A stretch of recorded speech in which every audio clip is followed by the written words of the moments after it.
ओम शांति। आज का व्यक्त महावाक्य 19 दिसंबर सन 1978 से लिया गया है, जिसका शीर्षक है रियल्टी ही सबसे बड़ी रॉयल्टी है। पार्टियों से अव्यक्त बाप दादा की मुलाकात।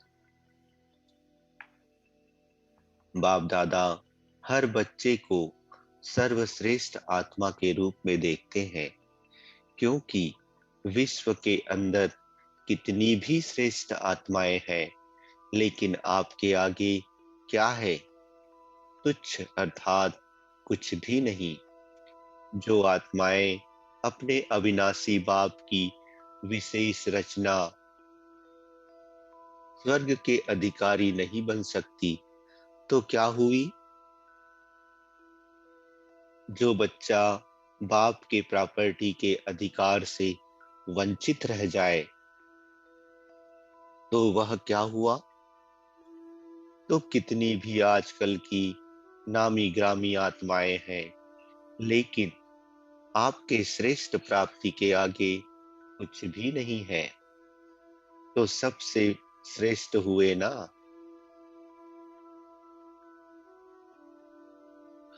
आज की दुनिया के प्रेसिडेंट भी आपको कहें ब्रह्मा कुमार के बजाय प्रेसिडेंट बन जाओ, तो बनेंगे नहीं ना, क्योंकि जानते हो कि कहां आज की पुरानी दुनिया का अल्पकाल का मर्तबा और कहां सदा काल का मर्तबा। तो संकल्प मात्र भी बुद्धि वहां नहीं झुक सकती, क्योंकि जब राजाओं के राजा बन रहे हो, तो यह क्या है? यह तो बेताज भी बादशाह नहीं है। बादशाह हमें तो पावर होती है, वह कहाँ है? एक बेताज दूसरा बिना शक्ति, तो आंख नहीं डूबेगी ना। ऐसी श्रेष्ठता व महानता सदा स्मृति में रहे।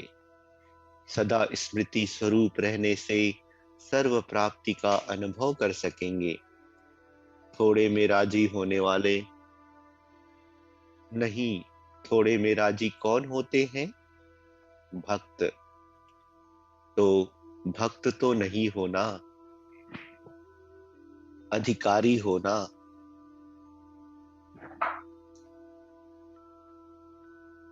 तो अपने सर्व अधिकार का अनुभव होता। आज घर में रहने वाले भी अपने पूरे अधिकार मांगते हैं। नौकर भी पूरे अधिकार मांगेगा। अगर थोड़ा भी कम होगा तो कहेगा मेरा अधिकार दो। तो बाप तो सर्व अधिकार देने वाले हैं।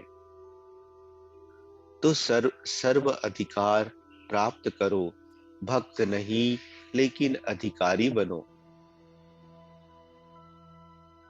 भक्त आत्मा जब तक ब्राह्मण ना बने, तब तक स्वर्ग में नहीं आ सकते।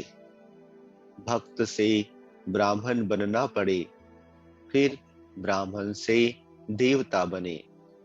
भक्तपन का अंश मात्र भी ना हो, इसको कहा जाता है संपूर्ण अधिकारी। भक्त और भगवान का मिलन, बच्चे और बाप का मिलन, दोनों में रात दिन का फर्क होता है ना। तो कौन सा मिलन अच्छा लगता है? जब माया के वशीभूत हो जाते हो, तो किस रूप में मिलते हो? कृपा करो, आशीर्वाद करो, शक्ति दो। क्या करूं? कैसे करूं? कोई रास्ता दो। हमारे पास माया को ना भेजो। यह कमजोरी है ना। महावीर कहे दुश्मन ना आए, और मैं महावीर हूं, तो उसको क्या कहेंगे?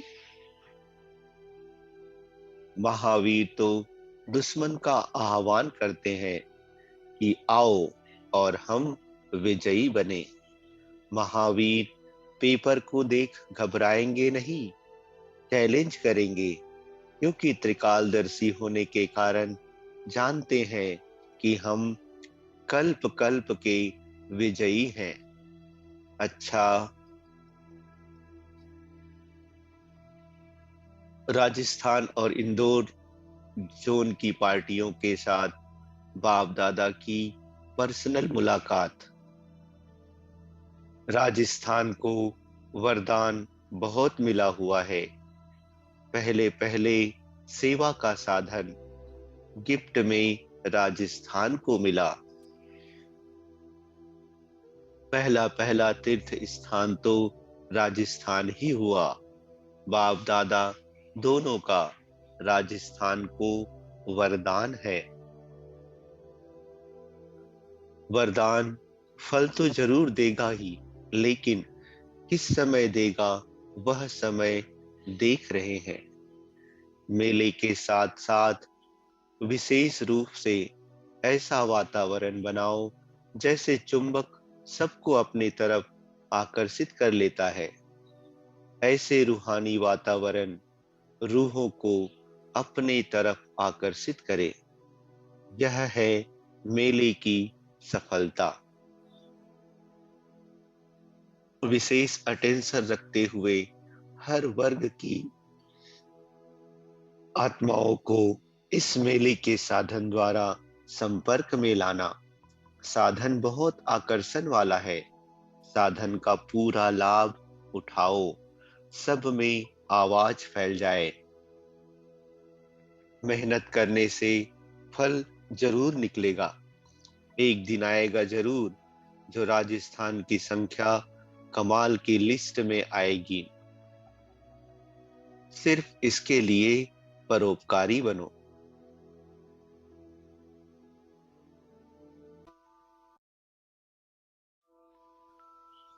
परोपकारी से विश्व उपकारी बन जाएंगे। बाप दादा की विश्व धरनी जिस पर बाप की नजर पड़ी वह फल अवश्य देगी। राजस्थान की महिमा बाप जानते हैं। राजस्थान में रहने वाले कम जानते हैं। बाप जानते हैं कि क्या होने वाला है। होगा फिर सुनना। मुख्य केंद्र भी राजस्थान में है ना, तो आसपास भी जरूर आकर्षण के केंद्र बनेंगे। वह भी टाइम आएगा। साकार बाप की पहली पहली नजर कहाँ गई? राजस्थान पर। तो कोई तो विशेषता होगी ना। समय जब पहुंच जाता है, पर्दा खुल जाता है और दृश्य सामने आ जाता। अच्छा, मध्य प्रदेश के टीचर्स से अव्यक्त बाप दादा की मुलाकात। टीचर्स का विशेष कर्तव्य ही है बाप की याद और सेवा। तो सभी टीचर्स ने हिम्मत अच्छी दिखाई है, मेहनत भी अच्छी कर रहे हैं और मेहनत का फल भी दिन प्रतिदिन फलीभूत होता जाएगा। मध्य प्रदेश को वरदान है, फलता फूलता रहेगा, क्योंकि एक मत और एक रस अवस्था में रहते हुए एक ही कार्य में लगने वाली आत्माएं स्वयं भी सदा प्रफुल्लित रहते हैं और धरनी को भी फलदायक बनाते हैं। जैसे आजकल साइंस द्वारा अभी अभी बीज डाला, अभी अभी फल मिला। पहले से तीव्र गति है, जो बीज डाला वह प्राप्त हो जाता है। ऐसे ही अपने साइलेंस के बल से सहज और तीव्र गति से प्रत्यक्षता भी देखेंगे। हाई जंप लगाने वाले हो ना। पत्थर तोड़ने वाले तो नहीं, जैसे निमित्त आत्माएं होती हैं, वैसे वायुमंडल भी बनता है। स्वयं सहयोगी है तो आने वाली आत्माओं को भी सहयोगी बना देती। स्वयं उलझन में होंगे तो आने वाली आत्माओं में भी वही वाइब्रेशन फैलता है। तो निमित्त आत्माओं को सदा निर्विघ्न एक बाप की लगन में मगन रहने वाले इसी स्थिति में रहना है। अच्छा, प्रश्न, किस धारणा के आधार से सदा सुख के सागर में समाये रहेंगे? बाप दादा उत्तर देते हुए कहते, अंतर्मुखी बनो, अंतर्मुखी सदा सुखी। इंदौर निवासी अर्थात अंतर्मुखी सदा सुखी। बाप सुख का सागर है तो बच्चे भी सुख के सागर में लवलीन रहते होंगे। सुखदाता के बच्चे स्वयं भी सुखदाता, सर्व आत्माओं का को सुख का खजाना बांटने वाले। जो भी आवे, जिस भावना से आए, वह भावना आपसे संपन्न करके जाए।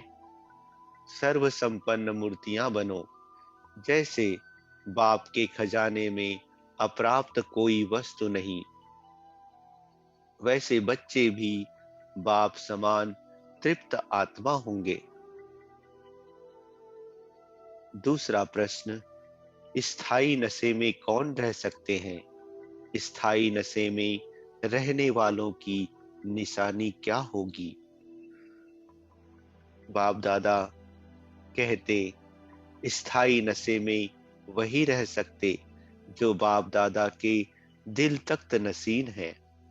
संगम युगी श्रेष्ठ आत्माओं का स्थान ही है बाप का दिल तख्त। ऐसा तख्त सारे कल्प में नहीं मिल सकता। विश्व के राज्य का व स्टेट के राज्य का तख्त तो मिलता रहेगा, लेकिन ऐसा तख्त फिर नहीं मिलेगा। यह इतना विशाल तख्त है जो चलो फिरो खाओ सो, लेकिन सदा तख्त नसीन। जो ऐसे तख्त नसीन बच्चे हैं वह पुरानी देह व देह की दुनिया से विस्मृत रहते हैं, देखते हुए भी नहीं देखते। अच्छा, ओम शांति।